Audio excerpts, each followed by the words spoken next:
Hello everyone, welcome to education rise. देखिए, ये है एक मॉडल पेपर प्रतापगढ़ शिक्षा समिति के द्वारा जारी किया हुआ हिंदी कंपलसरी का, और बहुत ही स्टैंडर्ड पेपर है, बहुत ही एग्जाम से मिलता जुलता पेपर है। और इसी टाइप के प्रश्न पत्र जो है वो परीक्षा में आएंगे। आपने आज तक जितने भी मॉडल पेपर्स देखे हैं वो बिल्कुल अलग टाइप से हैं, उनका पैटर्न सबका एक जैसा रहता है और सब में एक जैसे ही प्रश्न आए, लेकिन इसमें बिल्कुल भिन्न तरह से है। जैसा हमने हिंदी साहित्य के पेपर का सॉल्यूशन किया था, आपने देखा होगा, तो जिस टाइप से इसमें प्रश्न पूछे गए हैं बिल्कुल वैसे के वैसे प्रश्न जो है वो एग्जाम में आते हैं।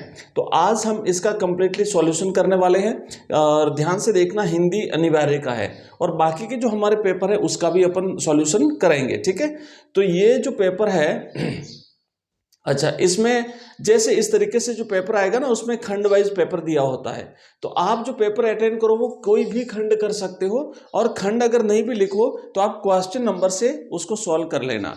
चाहे जो प्रश्न कर सकते हो, आप चाहो तो फर्स्ट प्रश्न कर सकते हो पहले, आप चाहो तो लास्ट प्रश्न कर सकते हो, कोई भी कर सकते हो, लेकिन प्रश्न की क्रम संख्या वही लगाओगे जो प्रश्न आप अटेंड कर रहे हो। ठीक है, अब देखो, सबसे पहले हम करेंगे खंड अ, और खंड अ में जो है ऑब्जेक्टिव टाइप के प्रश्न आएंगे। सबको पता है हिंदी में इस बार जो है वो 12 ऑब्जेक्टिव टाइप के प्रश्न पूछे जाएंगे। ठीक है, चलिए, तो 12 ऑब्जेक्टिव टाइप के प्रश्न पूछे जाएंगे। उसमें यहाँ पे देखो, पहला प्रश्न दिया हुआ है कि निम्नलिखित, पहला प्रश्न है कि निम्नलिखित बहुचयनात्मक प्रश्नों के उत्तर अपने उत्तर पुस्तिका में लिखिए।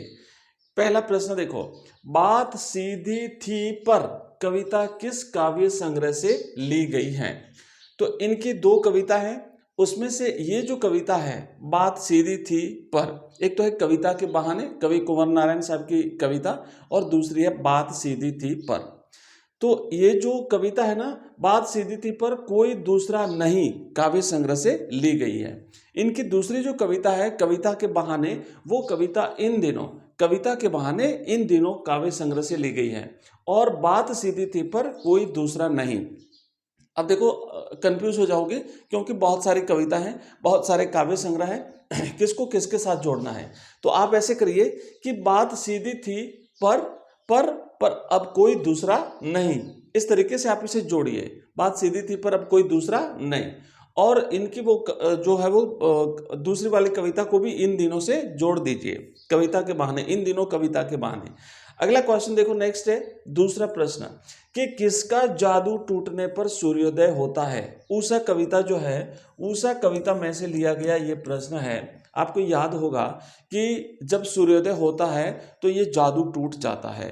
किसका जादू टूटता है? संध्या का जादू टूटता है, प्रातः काल का जादू टूटता है, भौर का जादू टूटता है, या उषा का जादू टूटता है? तो उस पंक्ति में लिखा हुआ है उषा का जादू टूटता है, तो सही जवाब रहेगा ऑप्शन द। ध्यान रखना, वो जो वर्णन किया है ना वो भौर का वर्णन है। आसमान जो है वो बिल्कुल बदलता हुआ लगातार पल पल जो है उसमें परिवर्तन दिखाई देता है, वो भौर का है, लेकिन जादू टूटता है उषा का। अच्छा, इसे दूसरा प्रश्न भी बन सकता है कि उषा का जादू है ना, जादू टूटता है अब इस उषा का, जादू अब इस उषा का कब टूटता है? तो सूर्योदय होने पर टूटता है। ठीक है, तो ये दूसरा प्रश्न भी ऐसे बन सकता है, और ये प्रश्न भी बन सकता है कि जादू किसका टूटता है? तो उषा का जादू जो है वो अब टूटता है। अगला प्रश्न देखो, फिराक, फिराक गोरखपुरी साहब की रुबाइयां जो है, फिराक की रुबाई में हिंदी का रूप दिखता है। कैसा रूप दिखता है? घरेलू रूप है, सामाजिक रूप है, चमत्कारिक रूप है, या धार्मिक रूप है? तो अगर हमें यहाँ पे देखो कि इस तरीके से प्रश्न पूछा जाता है ना कि फिराक की रुबाई में हिंदी का कौन सा रूप दिखता है, तब तो हम करेंगे सामाजिक रूप। लेकिन अपनी जो इनकी जो रुबाइयाँ और वो जो गजलें दी हुई है सिलेबस में, उसमें हमने देखा, जैसे बात करते हैं एक दीपावली के त्यौहार की बात करते हैं, हिंदी दीपावली के अलावा जैसे रक्षाबंधन की बात करते हैं, तो दोनों में एक घरेलू जो है वो जीवन बताया गया वहाँ पे। जैसे एक माँ का बच्चे के साथ जो प्रेम है, बच्चा माँ से चीज़ें मांगता है, माँ उसे किस तरीके से बहलाती है, नहलाती है, कपड़े पहनाती है। साथ ही साथ जो रक्षाबंधन की बात आती है, तो रक्षाबंधन के त्यौहार पर भाई और बहन के बीच में जो राखी बांधना है और प्रेम का जो अटूट संबंध है, वो लज्जे का चमकना, तो ये घरेलू हो गया। ठीक है, तो इसको थोड़ा सा समझ के आराम से प्रश्न का आंसर दीजिएगा किस तरीके से ये पूछा जाता है।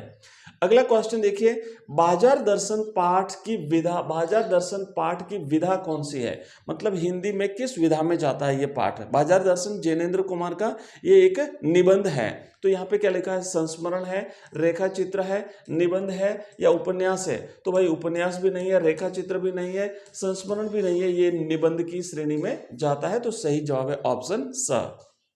अगला क्वेश्चन देखो, नेक्स्ट प्रश्न है, नेक्स्ट प्रश्न है कि कालजयी अवधूत की भांति, कालजयी अवधूत की भांति जीवन की अजेयता का मंत्र प्रचार कौन करता है? ऑप्शन एक है कूटस, दूसरा है अमलतास, तीसरा है पुन्नाग और चौथा है सिरिस।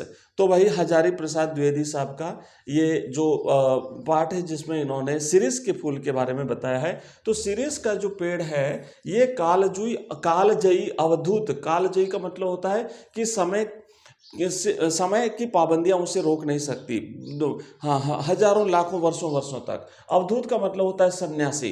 तो जिस पर समय का कोई बंधन नहीं हो, उस सन्यासी की तरह, उस अवधूत की तरह जो है वो जीवन की अजेयता का परिचय कौन देता है? तो सिरिस जो है वो देता है।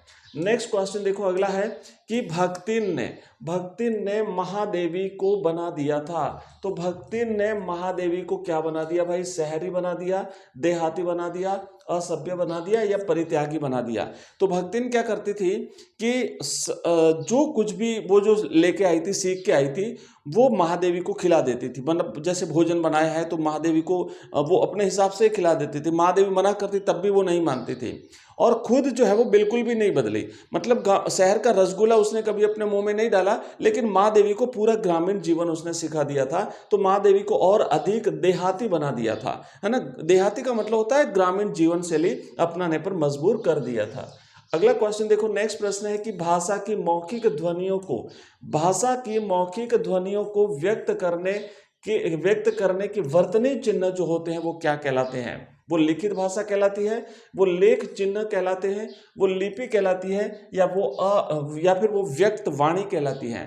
तो भाषा, चाहे वो मौखिक भाषा हो कि चाहे वो लिखित भाषा हो, उसके जो लिपि चिन्ह होते हैं, उन ध्वनियों, उन लिपि चिन्हों को या वर्तनी चिन्ह जो होते हैं, उन वर्तनी चिन्हों का लिखित रूप जो है वो लिपि कहलाता है। तो यहाँ पे सही आंसर रहेगा इसका बच्चों, लिपि जो है वो कहलाती है। लिपि की परिभाषा क्या है? कि भाषा के वर्तनी चिन्हों का लिखित रूप ही लिपि है। तो यहाँ पे राइट आंसर रहेगा लिपि चिन्ह। अगला देखिए, लिपि कहलाएगी मतलब वो। अगला देखिए और ध्यान रखना, जो भाषा होती है उसके दो रूप है, एक लिखित और दूसरा मौखिक होता है, ठीक है। अगला देखो कि डीड जो है, डीड शब्द का सही पारिभाषिक अर्थ क्या है? पदावनत होता है, विलेख होता है, संवर्ग होता है या फिर काली सूची होता है? तो इस प्रश्न का सही आंसर होगा विलेख। डीड का मतलब होता है कार्य होता है, डीड का मतलब विलेख होता है, ठीक है। तो राइट आंसर विलेख होगा, बाकी इनमें से ये कोई नहीं होंगे। अगले क्वेश्चन की तरफ आगे बढ़ते हैं। देखो नेक्स्ट प्रश्न क्या है। हाँ, नेक्स्ट प्रश्न है, एक लीनियर निम्न में से एक रेखीय माध्यम कौन सा है? वन लीनियर माध्यम कौन सा है? तो टेलीविजन है या फिर रेडियो है या इंटरनेट है या प्रिंट मीडिया है? तो इसका राइट आंसर रहेगा भाई रेडियो। वैसे तो टेलीविजन भी एक रेखीय ही है। एक रेखीय का मतलब क्या होता है? वन वे, जैसे हम कहते हैं एक साइड से ही प्रसारण होता है, दूसरी साइड से हम उसे रेस्पॉन्ड नहीं कर पाते। तो रेडियो में बिल्कुल वैसा होता है, टीवी में भी वैसा ही होता है। बट अगर चारों ऑप्शन दिए हुए हैं तो सबसे पहले करेंगे रेडियो, कि रेडियो में हम केवल सुनना है ना। आप उसमें कुछ भी जो है वो नहीं, उसे रेस्पॉन्ड नहीं कर सकते, उसमें देखने की चीज़ नहीं, बस केवल चलता जाएगा, आपको ध्वनि सुनाई देगी। तो ये एक रेखीय है। अगला क्वेश्चन क्या है कि किसी भी खबर को पूर्णता के साथ पेश करना क्या कहलाता है? तो समाचार जो होता है, टीवी में समाचार के 7 चरण होते हैं। 7 चरणों में से एक चरण होता है बच्चों एंकर पैकेज। तो एंकर पैकेज में क्या होता है कि किसी भी समाचार को पूर्णता के साथ, संपूर्णता के साथ पेश करना, उसमें बोलना भी, या वो ध्वनि भी होगी, पिक्चर्स भी होंगे, वीडियोस भी होंगे, जो कुछ जितने पत्रकारिता के जो होते हैं चीज़ें, वो सारी एक साथ अगर प्रस्तुत कर दी जाए उस समाचार को, तो वहाँ पे होती है वो क्या होता है एंकर पैकेज होता है।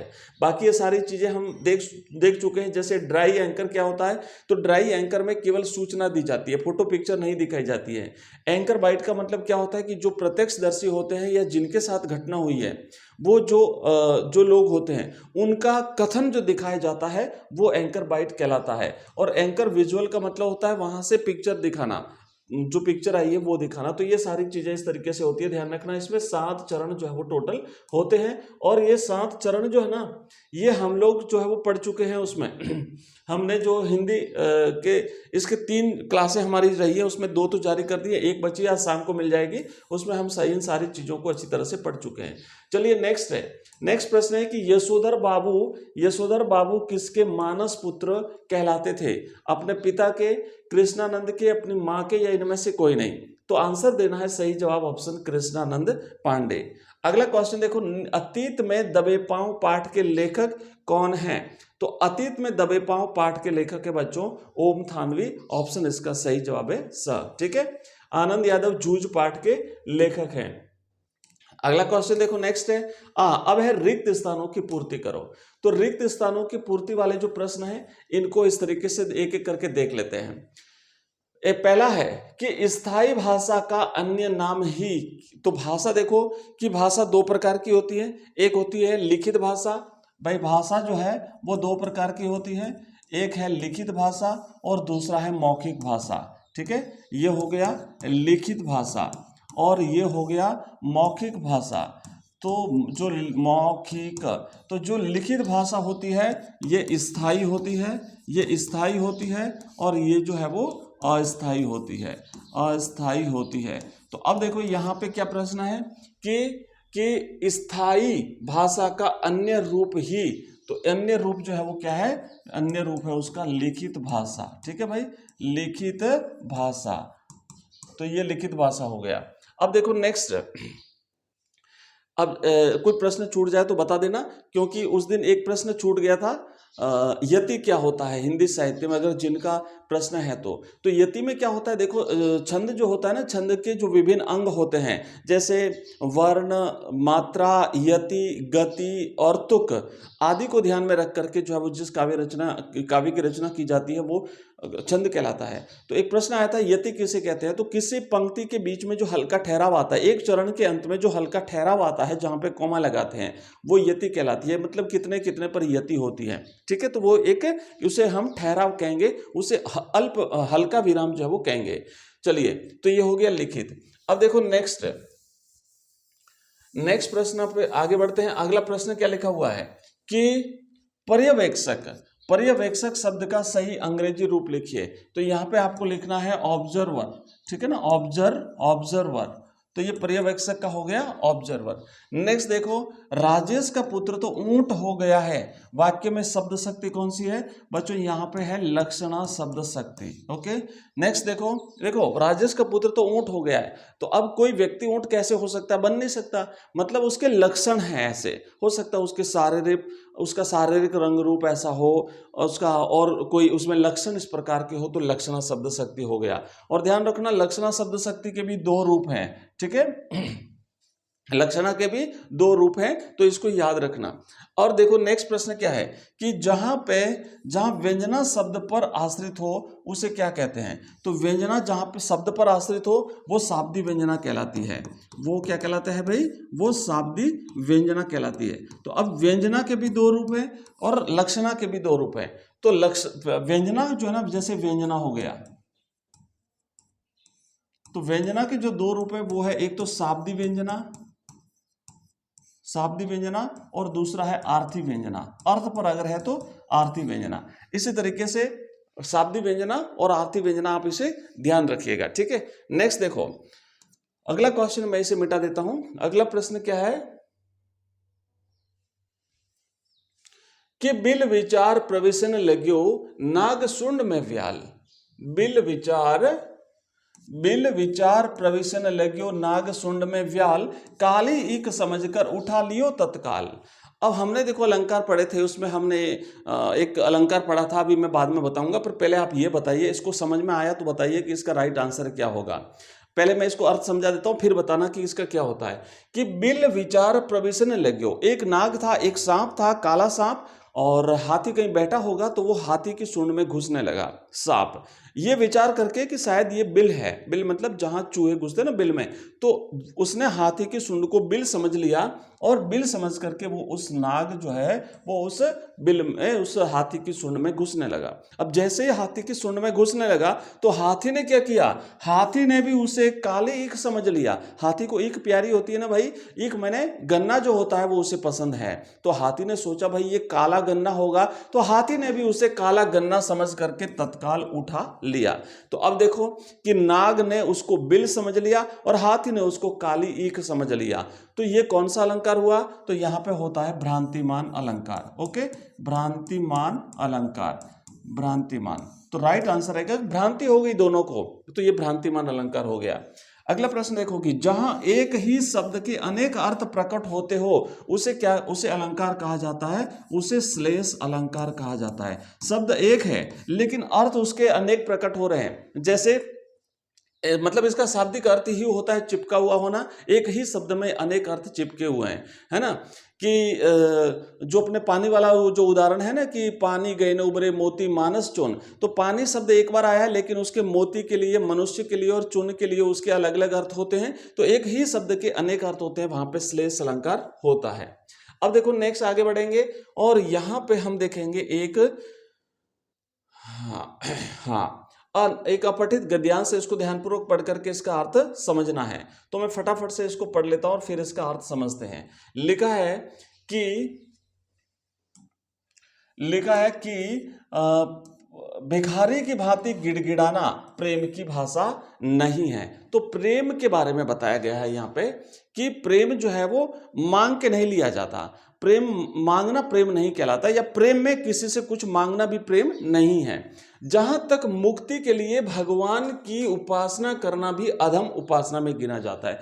अगर कोई व्यक्ति कुछ प्राप्त करने के लिए अगर भगवान की उपासना करता है, अपनी इच्छा पूर्ति के लिए अगर भगवान की उपासना करता है, वो कहता है मैं भगवान की भक्ति करता हूं, मैं भगवान से प्रेम करता हूं, तो वो भी अधम श्रेणी में रखा गया है, यानी पाप की श्रेणी में रखा जाता है उसे भी।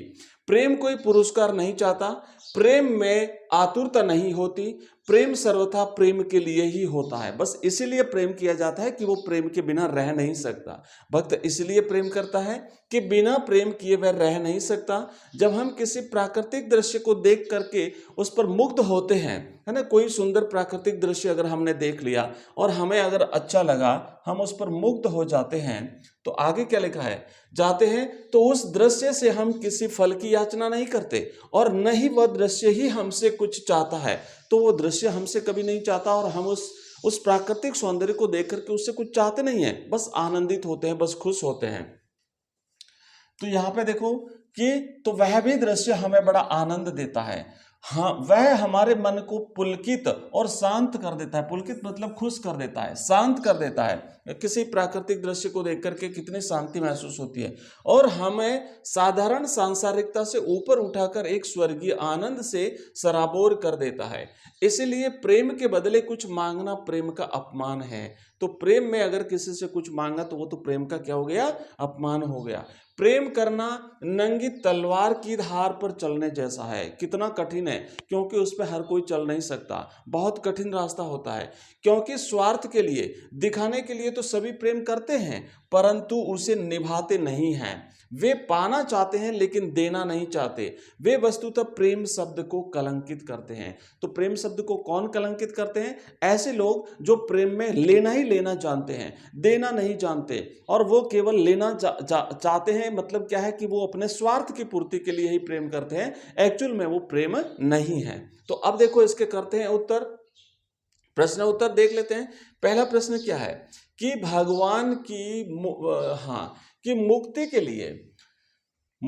के लिए भगवान की उपासना करना कैसे उपासना है और क्यों है। तो अगर हम अपनी मुक्ति के लिए, मोक्ष प्राप्त करने के लिए, अपने कल्याण के लिए, अपनी स्वार्थ पूर्ति के लिए अगर हम भगवान की पूजा करते हैं, अगर भगवान से प्रेम करते हैं, तो वो प्रेम जो है वो अधम श्रेणी का प्रेम है ना, वो अधम अधम श्रेणी में गिना जाता है, मतलब पाप की श्रेणी में गिना जाता है। क्यों? क्योंकि प्रेम जो है उसमें प्रेम में स्वार्थ नहीं होना चाहिए। ठीक है, ये हो गया पहले का आंसर। दूसरा क्या कहता है कि प्रेम करना नंगी तलवार की धार पर चलने के समान है। क्यों? क्योंकि प्रेम जो है ना वो उसे निभाना बड़ा कठिन है।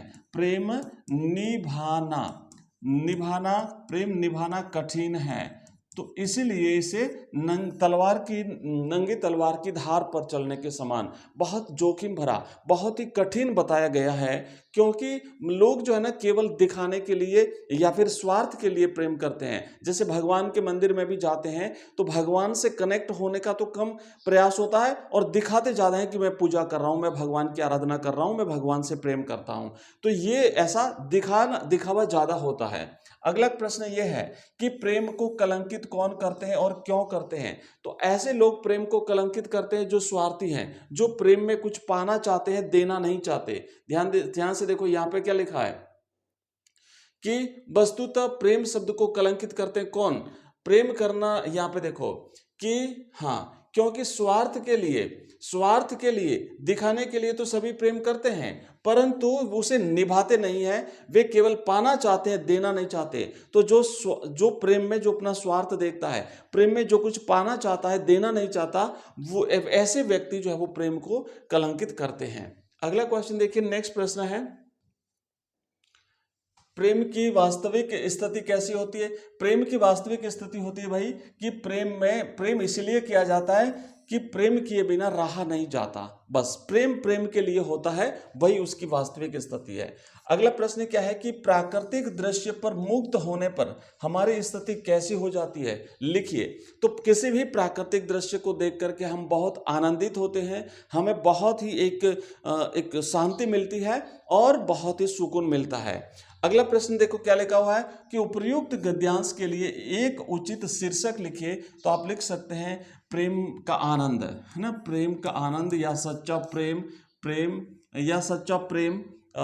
प्रेम का महत्व, या हाँ ऐसे है ना, निस्वार्थ प्रेम, ये आप लिख सकते हो। इस प्रकार के आपके होंगे, इसके क्या होंगे कि इसका शीर्षक होगा। ठीक है, अब देखो नेक्स्ट है निम्नलिखित अपठित पद्यांश को ध्यानपूर्वक पढ़ करके। तो अपठित पद्यांश काफी अच्छा पद्यांश है, इसका अभ्यास जरूर कर लेना। ये जो रहेगा ना कि इस हिंदुस्तान की माटी की महिमा अपरंपार है, तो इसको अपन नेक्स्ट क्लास में करते हैं, मतलब क्लास काफ़ी लंबी हो जाएगी। तो हमने यहाँ पे देखो कि इतने जो क्वेश्चन है ये देख लिए हैं। इसके अलावा बाकी जो अपने जो सब्जेक्ट हैं उसकी भी क्लास इसी तरीके से, उसका भी एक बार पेपर सॉल्यूशन में करा दूंगा। तो इस टाइप के बनते हैं क्वेश्चन। ठीक है, तो आज की क्लास में बस इतना ही, मिलते हैं अगले क्लास में, तब तक के लिए जय हिंद जय भारत।